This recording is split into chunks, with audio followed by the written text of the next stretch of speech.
पोटगीची amount ठरताना कायदेशीररित्या assets and लायबिलिटीचा affidavit बघून ठरते. मग ही ॲसेट्स अँड लायबिलिटीचा जो फॉर्मॅट आहे तो करताना योग्य पद्धतीनं करणं गरजेचं आहे.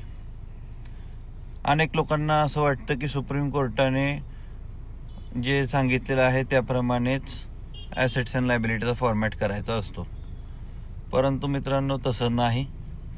कारण माननीय सर्वोच्च न्यायालयाने तो जो काही फॉर्मॅट दिलेला आहे तो स्पेसिमन आहे. स्पेसिमन म्हणजे नमुन्यामध्ये आपण बदल करू शकतो.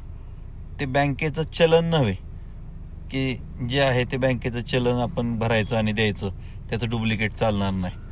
तर ॲसेट्स अँड लायबिलिटीच्या फॉर्ममध्ये तुम्हाला जे बदल योग्य वाटतात ते बदल तुम्ही वेगळ्या रकान्यात करू शकता, जेणेकरून कोर्टाला तुमचे उत्पन्न समजायला सोपं जाईल.